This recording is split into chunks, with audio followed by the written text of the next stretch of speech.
As humans, we are all born with creativity. It's one of our most distinctive features. The Blank Canvas podcast discusses how we are all creative through creating technology, business, and art. We discuss how we create our lives, the industries we work, and the society that we live. The 21st century human puts a timestamp on everything: love, connection, and emotions. We expect people to love everything about us, what we do, and what we say. And if a spark isn't developed in a particular time, then we move on. But that narrative doesn't coincide with great stories, and neither does it reflect the process of entrepreneurship. Today I have with me brother, mentor, colleague for many years, Mr. Javette Nixon, CEO of Point Global Marketing, here to talk about storytelling and entrepreneurship.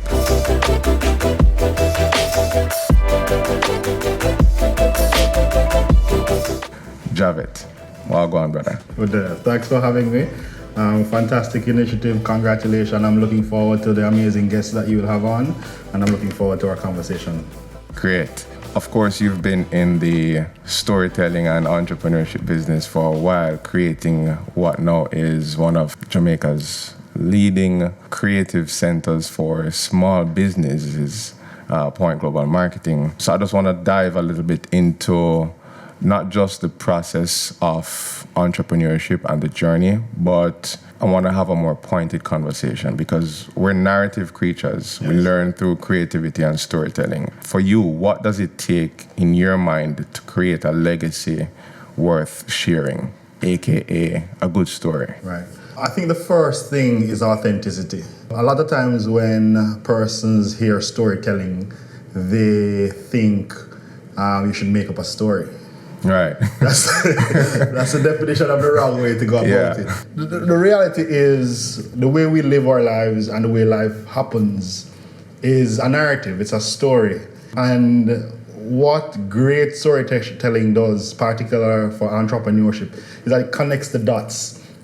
It connects the dots between the conversation, the pictures, the elements that are driving the overall concept that is created. So authenticity is where great narratives start, both in a creative process as just well as generally. So the first thing that I look for in a story is, what is the truth? What is the core concept that is coming out? What is that thing that ties everything together? Is that a person? Is that an occurrence? Just what ties the thing together? So authenticity is what I would say is a driving factor. I love that. For most persons, there isn't a clear definition between authenticity from a personal standpoint and their professional standpoint. So a lot of persons try to tell two different stories. Mm-hmm. Yeah. One story for your personal brand, but another story for your business or your brand itself. And that often leads to conflict. Sure. How have you differentiated modeling the two, but making sure that it's a fluid and consistent message? So the first thing is there is no difference between your personal brand, especially if you are the apex of the concept, meaning if you are the person who started the concept, you can't dismiss your personal brand from what you have created. It's a part of you. People will always associate that with you. What you can do is create a distance between the capabilities that are existing within what you have created and your capabilities as an individual.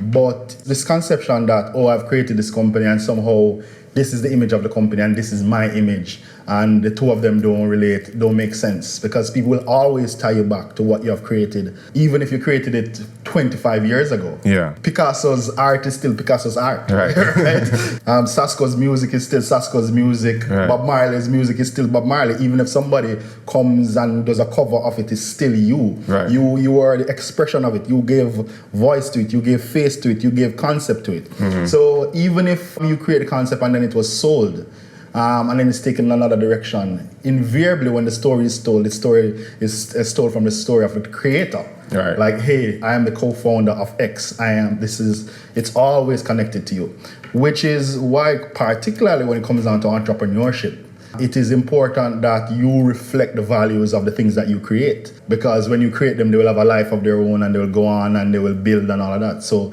you have to make sure that it connects with your values, it reflects your values, and it's always consistent in how it expresses what you want to express. So this notion, I know some people maybe have a different concept, but in my view, when I look at all the businesses that I've worked with, people connect, especially if it's a small business, with the personality of the person who started who is doing the business. Exactly. Right. Because of course people will always do business with people, and people tend to forget that a lot of times. Exactly. One thing that I've not grappled with, but I've heard different opinions of it: originality versus authenticity. Yeah. And sometimes originality wins, sometimes authenticity wins. How do persons get a clearer idea as to the definitions of each, and how do they adapt to doing what their process is? Like, do I become an authentic person because I have now joined a particular culture or a particular movement and my authentic self has now changed, or do I stick to what my original brand is? Right. So invariably when people talk about originality, what they're actually is a euphemism for innovation. It's a euphemism for am I creating something that is new? Am I giving expression to something that is new? The reality, though, is we all do what I don't remember the author, but he calls it innovation by imitation. And in a way, we're all doing that. Yeah. We are either mimicking nature, God's divine creator, you want to call it, or we're mimicking another individual who has created something that we admire. I'll take it a little further. Let's look at physical packaging for products. Right. The first packager of product is nature. So you have a banana, it comes in a banana peel. Right. Right? So that is the first person who gave expression to packaging. Right. Right? So when, as a marketer, you create a product and you put it in a package, and if it's new and nobody has ever seen the product before, did you create packaging? No. No, you didn't. Nature did that already. Right. You have just tried to imitate what has already been done and try and give your own spin to it. Right. So we're all and really, that's the innovative part. Yeah, we're all really practicing innovation through imitation. The difference, though, where authenticity comes in is this something you're passionate about? This is how I decipher it, right? So you come say, okay, I'm building a t-shirt line, right? There are millions of t-shirt lines. However, if you are passionate about t-shirt and you want to express an idea through that, so this is genuinely coming out of your soul. Right. What invariably happens is that you create something that is very different from everything else out there. So you give yourself to it in a way, and it comes through in how the creativity is expressed. Right. So really, when it comes to authenticity and originality, it is, are you really, as the creator, passionate about what you're creating? Because all of us have inspiration, right? The inspiration comes from what is all around us, right? And we use that information, we take that information in and we turn it into something else. Right. But we put our spin on it through how passionate we are about it. This passion that transforms the things that are inspiring you into something that's an expression of you, right? So if you're not passionate about it, what invariably happens, it comes off as a me too. Red shop on the corner, red shop on the corner, red shop on the corner, red shop on the corner. But if you're passionate about it, you will deliver something that is very different. And even if the initial stages, it looks very similar to something else that somebody creates, as you pour more of yourself into it, as you pour more of your ideas, more of who you are, more of your values into it, it transforms, it becomes something new. You give up more expression to it. And down the line, you realize that you have created something that has probably never been done before. Michael Jackson was the first person to dance on stage. Right. But he did it in a way that nobody else has ever done it. Right. Usain Bolt is the first person to do track. But he did it in a way that nobody else did it. Right. Muhammad Ali is not the first person to box. Right. But he did it in a way that nobody else does it. Of course. And that is, people have been painting for years, but everybody's not a Picasso. Gotcha. Right? So that passion that you give to it transform it from just, and that enables the story as well. Exactly. Which now translates into what is shared. What is that legacy? What do people remember? What do people consider as your remarkable quality? Yeah. Or what do they make a remark about? Yeah. So I'll use that opportunity to go into what I've called entrepreneurship design, and the points around that. And one of the first things I recall listening to Seth Godin is around being remarkable. And being remarkable is also being able to give persons an opportunity to make a remark about something that you did. Yeah. Not necessarily being remarkable in a all the time positive way, but did your influence, product, story stop somebody in their tracks and give them an opportunity to ask a question, take a second look. I don't think that there's a lot of persons who start off very well being remarkable, and it affects how well they do everything else. What has been some of your driving points that allows you to get out the blocks? Sure. First of all, Seth is a genius. Seth Godin is a genius. And I came to him late, but he's an absolute genius. Yeah. And one of my big go-to when I'm looking and thinking about marketing. Absolutely. One of the first things that is important to understand about all of us is that we all have unique capabilities. And we win when we play to our unique capabilities, right? Which comes back to our initial conversation about storytelling and how important authenticity is, right? The greatest expression of yourself is when you're being true to yourself, right? So for me, as I look at entrepreneurship and entrepreneurship by design, for me, it doesn't matter the nature of the idea or the nature of what you're trying to build. What matters is, does it speak to who you are and who you want to be, right? Does it speak to an inherent goal or an inherent characteristic about yourself, or an expression of your own self-development, or an own expression of your future that you're trying to get to?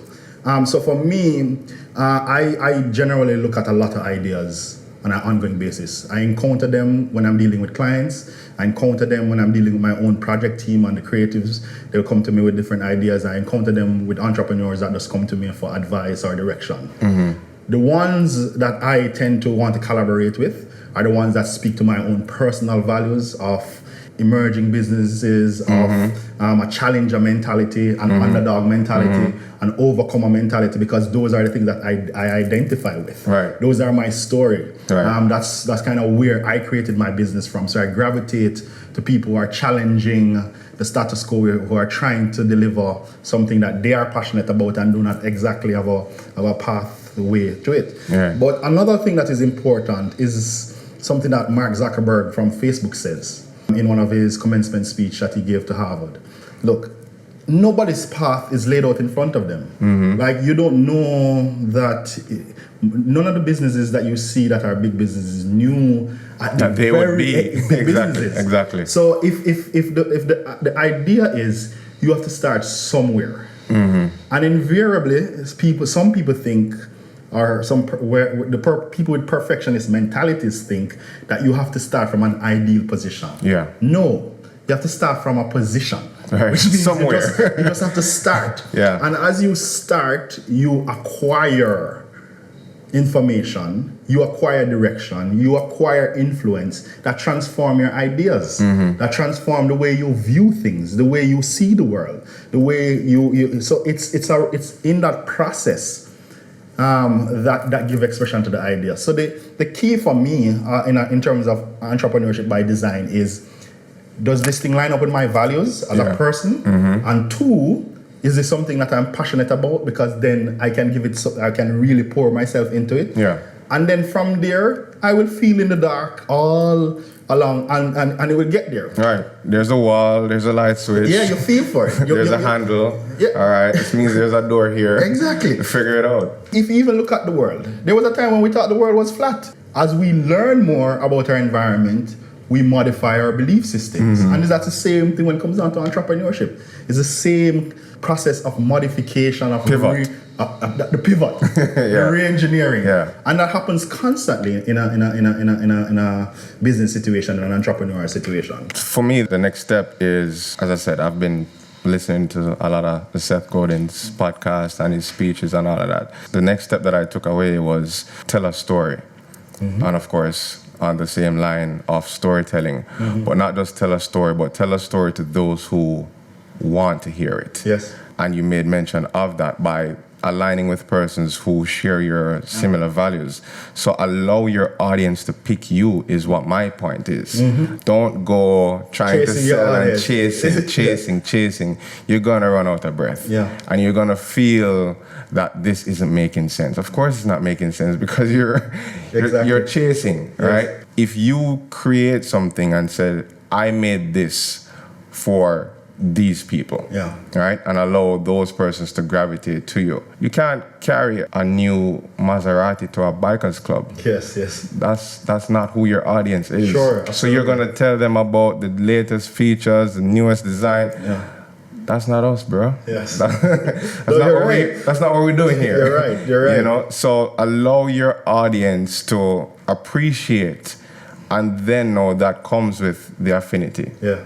So you don't have to search for that. That's automatic. So in that suggestion, you point to why you hear the advice: don't do things for money or to get rich. Don't start a business for money or to get rich. In that advice that you have, that's the key point behind it. Yeah. Because invariably, if you do it because you're trying to get rich, you run out of steam very quickly. Right? Because ideas, as with business, take a very long time to sit and marinate and most entrepreneurs of big business, small business, they can tell you that what they are doing now is not what they started out with. It's changed a million times. Yeah, this idea of working on something for 20 years to become an overnight success is a real one. Yeah, right. It's a real one. You see, even people who start businesses when they are young. Right. I give you an example. Mark Zuckerberg, 23-year-old. Became billionaire. However, have you ever asked yourself what did Mark Zuckerberg do before starting Facebook? Yeah. If you have asked yourself that, you would have realized that Mark Zuckerberg has done many other apps and businesses and stuff before that. Right. So even people who look very young at this, and they say, "Oh, yeah, so they've been at it. Yeah. They have been at it. They've been working. They have been pushing. They have been trying for years." Yeah, probably not the most popular guy in the world right now, but Bill Gates' story is very similar to that. Persons say, "Oh, Bill Gates, prodigy." Yes, of course, genius, and he started Microsoft at a very early age. Yeah. But people don't realize that this dude was coding from he was like 10. Exactly. So this idea, and it goes back to this notion about work, spending 10,000 hours and all of those things. You have to give time for your ideas to kind of grow and ventilate. And the reason why you have to be passionate about it is because invariably it takes a long time. And if you estimate that it's going to take you working 8 hours at it for 5 years to be successful, chances are it's going to be 3 times that. Exactly. So it's going to take more of you than you are even you're capable of giving. Right. So if you don't have the passion for it, when you get to the end line, you're going to run out of steam, and it's going to require for you to go a little deeper. If you look at the crisis that we're in now with COVID, I can tell you the businesses that will excel are the businesses that will dig deeper than they know that they are able to do. Of course. And they're going to innovate, and they're going to change, and they're going to pivot, but they're going to stay true to their core values. Of course. They're going to stay true to their audience. And that's what targeting is about. Yeah. Every time you have a crisis, go deeper. Yeah. I said it actually in an Instagram post.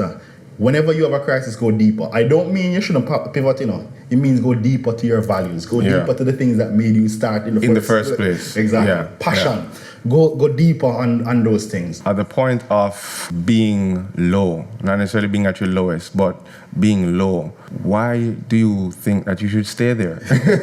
The point is to get out from the position that you are. So that takes a lot more grit and gut than persons want to think, but that's really what you need to enable. And in the article that I wrote the other day, that marketers don't get to disappear.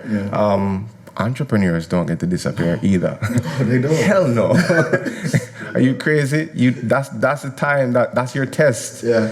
if it's test 58, okay, but this is another test. Test 58 may be bigger than the others, but this is a test nevertheless, and the intention is to make it count. It's hard to beat a man that never gives up. Yeah. And it's the same thing for a business.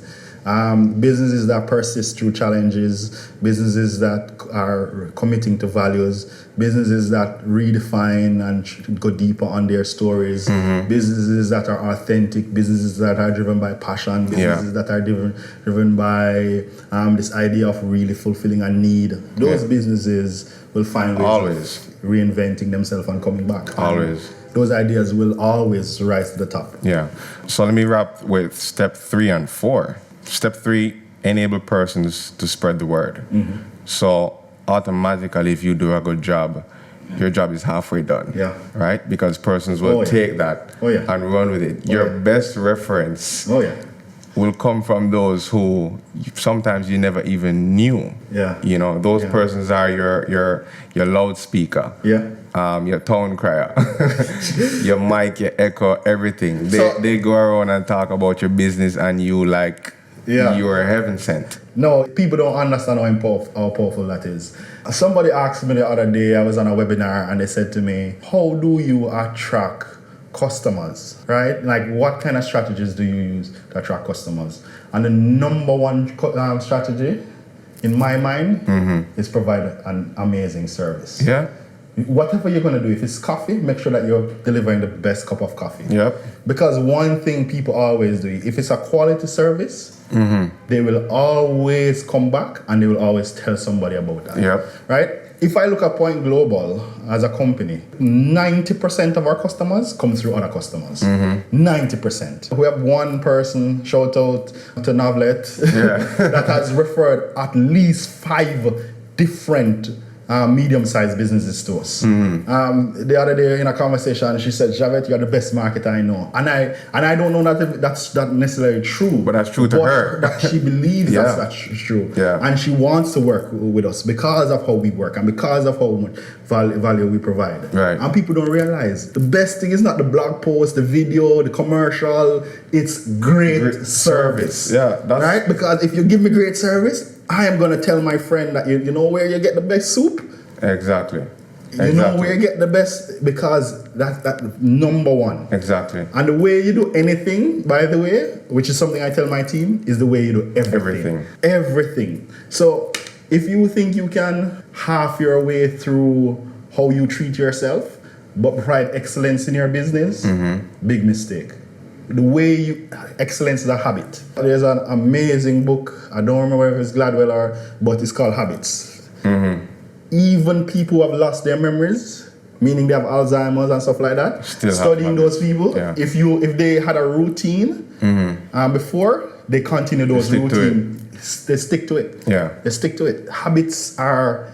If you want to develop excellence, change your habits. Absolutely. And I think that point that we're raising now, it doesn't just go for leaders of big business or owners. I mean, whatever it is that you're doing, if a soup you sell, if you're a waitress, if you're a bartender, whatever your thing is, small, medium-sized, large corporation, from you deliver that service, you go great distances that you wouldn't even know that your business could go. I mean, if you listen to something again, and it's funny that point came up about the bartender and the waitress, for the persons who make great tips as waitresses or bartenders in those service industries, that's it. Because you made me feel so special that I could have buy a bottle of water. Me I left something with you. Of course. Because you deliver the water with a smile, you make me feel good. I mean, I'm coming back here just to sit. You know? Of course. Just to sit.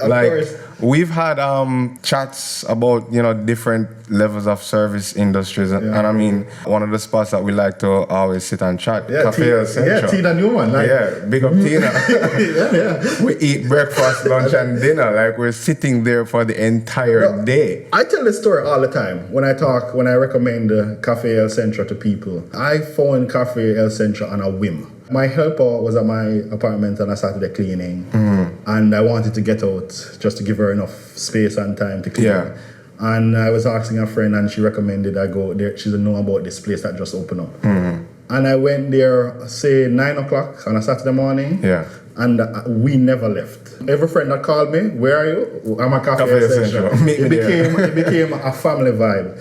And I've been going there now since, it has to be close to 10 years. Yeah, enough money to get Tina. But Tina's service is amazing. Amazing. You go, you sit down. If you want Tina, join you. With the conversation, you eat and you chat and you never realize. And then you say, I'm hungry again. Yeah, exactly. Why am I going to leave? That is what it, and if somebody says, where you get the best food, I always send them to cafe. Always. So, and we've actually invited other persons there, and it now became a thing for them too. Exactly. Yeah. The last point is get permission. And I think permission is something that is overlooked. Yeah. Again, with the force feeding, like you think that because you have a product, you're entitled to sell it. Or you think that because you have a business, you're entitled to customers. Get permission from your audience. Sure. But I want to kind of reframe the word permission, because I like linking, I make linkages. All right? And for me, one of the things that a lot of people overlook is research, right? And insight. Let me use the word insight, because it's not necessarily research. It's insight. And for me, that permission is the same thing. It is to validate what you're doing. Right. It is to validate what you're doing and saying, do I really know what I'm talking about? Am I really providing things in the way I'm saying I'm doing it? And the validation is extremely important, because it creates two-way conversation. Yeah. And too much people are talking at people instead of not to people. Yeah. Especially when it comes down to marketing. Or with. Exactly. Yeah. And creativity. So this two-way conversation, it's mega important. Yeah. Mega. Right. Like, don't just put up something and just say, okay, sale. Yeah, this is not no ball field. Nobody, build it and they will come. No. Yeah. Validate your ideas. Go talk to people. Let them shoot holes in it. Reinvent. Come back. Say, you know what? I incorporated what you said into my suggestion. Stuff like that. Excellent points. Great discussion. It's been an absolute pleasure. But I want to leave our listeners with a questionnaire for those who are looking to create something on their blank canvas. If you're starting a brand, a business, whatever it is that you're looking to create, I listed out a few questions that I think it's mandatory that you ask. And self-reflection is important, as well as having that conversation, that self-discussion, to know exactly where it is that you want to go. First question is, what's your brand? This is important. People misinterpret what a brand is. A brand is a promise. True. Right? A brand is, this is what I am. I am. Right? This is me. Right. That's what a brand is. Right. A brand is the personality. And not just the name. Right? It's I promise you that I will deliver X every time you interact with me. That's what a brand is. That's true. Thank you for that definition. So persons don't misinterpret, right? Because again, too, that's where branding fails. You start with the wrong concept of what a brand is. Miss your core values altogether. You just miss everything. Just flush the toilet and just forget about it. You know. The next question is, what do you stand for? Which is again around your core values. What is it that you, from your core, what is it that you stand for? What's your why? What are you doing? Why are you doing it? Why are you doing it? You know, that's why, capital, all caps, right? What are you trying to do? What's your objective? How do you plan to do it? So what's the roadmap for this? What are you trying to be the best at? Don't just come in trying to play in the space. Really look at how your leverage can enable you to be the best at. And even if it is that you don't become the best in your field, the fact that you started with that will surpass you miles beyond what you thought. Comes back to the conversation around passion, around authenticity, around being true to yourself, around being true to your values. The best version of you will never fail. And the best version of you will express and create things that are a part of you. And if you put out that, will never fail. And the last question is, what's the output that you're producing to be extraordinary at that? Don't just say that you want to become this person or have the vision without realizing that there's some things that you're gonna have to do. Hustle.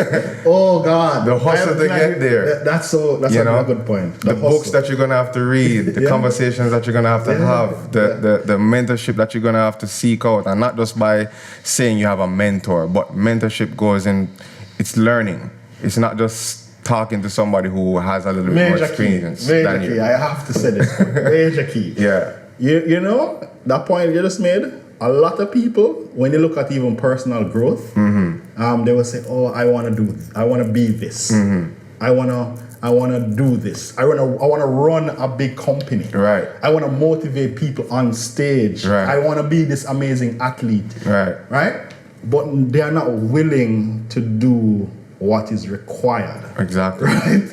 Talk about you saying both getting up at 4 a.m. in the morning. The big question is, are you prepared to do what is required? All right. So even if let's take entrepreneurship, you want to start a business and you want that business to be successful. Yeah. What is required for that business to be successful? Do you have to take on longer working hours? Do you have to go to bed earlier instead of watching Netflix? Get up early and struggle to elevate your idea and to push it. Everything we want to do, you have to go a different version of yourself. You have to elevate the version of you that exists to reach it, right? So the hustle is so important. You can have passion, but you have to, the mechanics of the work. You cannot skip. You can't slide that. You have to do the work. You have to make it happen. You have to get up in the morning and you have to make the calls. You have to send the emails. You have to go to the meetings. You have to go network. You have to write the plan. You have to sit down and work out the vision. You can't skip the hustle. Right? You cannot. You cannot. Things are going to go off track, and you can't. The work, it has to be there. Yeah. And on that point, which if we started this conversation, it would end up into another one. But the emotional barriers that people have, I think that's one of the biggest challenges to leaping forward. You put yourself in this space that you don't want to be vulnerable. You don't want to feel shame. You don't want nobody criticize what you do. You don't want to be seen starting. Exactly. You don't want to be seen starting. You don't want to seem like a novice. You don't want to be seen. Exactly. But cut that. Cut it. The fact is, you have to start, right? And there's no leapfrogging at the start. You can't jump to the corner office right there and then. Right? There are so many levels, and you have to earn your badge like a scout. Everything is earned. Each level. Boy. You have to earn the badge like a scout. And a lot of people want to leap forward to the success without going through the tunnel of dragons and failure. Them don't want no failures. And you can't have success without failures. In my business, I make success equals multiple failures. I think people forget that. Either they forget or they don't know the formula. The amount of time I have made mistakes in business is staggering. It's staggering. I have meetings with my team, and I come out of the meeting and I say, you know what? I look back at myself, Javette, you should have communicated better. You should have made the vision clearer. You should have supported our team member. And this is just on a daily basis. And then you go to bigger, you say, you could just cut costs there earlier. You should have made that decision earlier. You should have launched this product long ago. You should have, you're going to... It's constant. And the bigger you go, the more the failures will result in you losing money sometime. It will result in your ideas failing. It will result in people saying they don't like it. It will result in people saying, yo, I don't like how you handle this. And it's a constant thing. You have to be willing to be able to start from the bottom, to work, to remain humble. If you have a problem with people seeing you're starting something, if you want to always be this person who has control and pulling these levers, you just come out of the bends. You just come out of the, you just arrive. Just reach. You just reach. It won't work. It won't work. No meaningful can be built like that. Nothing that is built to last. As Stephen Covey said, you can't build anything that is built to last if you don't realize that you're going to have multiple failures and you're going to have to be seen starting from the bottom. Exactly. Every story has a starting point. Every story. Every story has a starting Yeah, man. point. And that brings us to the end of our podcast. Yeah. Thank you again, Javette. Appreciate it. No, absolutely. It's good sitting down with you in this forum for the very first time. Do away with the phone calls, do away with the text messages and the random link-ups. But this has been great. Thank you again, and thank you for tuning in to Blank Canvas. No, thank you for having me. Yeah. I wish you the best with this. I think these conversations are necessary. Yeah. Not only necessary generally, but necessary from a Caribbean business perspective. Yeah. We don't have enough Caribbean people talking about Caribbean business and how we do business in the Caribbean. Yeah. And you know how passionate I am about emerging businesses in the Caribbean generally. Yeah. I'm writing a book about that, looking at, how Caribbean businesses survive in a Caribbean environment. Yeah. We tend to want to jump to the US or jump to Canada and take our heroes from there. Yeah. But there are so many Caribbean experiences that are amazing. So keep this going. All the best with it. I'm glad I'm your first guest. Yeah, of course. I expect it to be super successful, and I'm going to tune into the other people you have lined up. So thank you very much now, and I look forward to the strength. Appreciate it, brother. Yeah, well. Thanks. There you have it, ladies and gentlemen. Another episode of Blank Canvas. Thank you for tuning in. Don't forget, subscribe, comment, like, and share. And go out into the world, explore, and create.